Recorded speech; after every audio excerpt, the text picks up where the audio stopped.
Lagi timelapse na good nila mga goyno, yes, kay para kunod madali ang kanang proseso namo. Oh.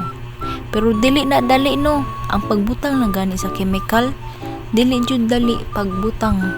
Kay dapat kanang dili ipakuan sa scalp ang chemical, kay ang client maupaw niya simba ko kay ang chemical kay chemical labi nagsa-rebond.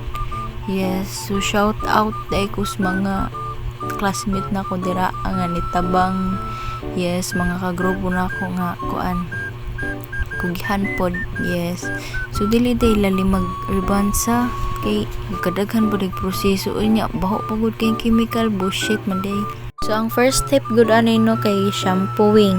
Yes, shampooing ang first step ani niya. Ikahuman blow drying, blow dry. Pares naman ano? Oh, so nga. Ikahuman imo na i-section. Dapat dry good kay itong hair kay para basta lang. Basta dapat dry good kay hair kay imo man siyang i-rebond. Yes, so nga. Nya ang sunod ana, section man no. I-section nimo ang buhok, mga 6 section. Oh. Nya ikaw man magsugod na ka og kanang kuan sa chemical, pero make sure naka apron ka, naka gloves ka, naka mask ka. Yes, kay para dili mo kuan ng chemical sa imong ilong, ganern, para di sad makuan na imong kanang kamot sa chemical, kay isog kay chemical. Yes, promise walay joke, makakuan siya, hazard na siya ang chemical. Hazard ba? Ang buto basta pananaw na lang mo no sa day mo ta inyo pa jud i-judge ang tao ba, charot.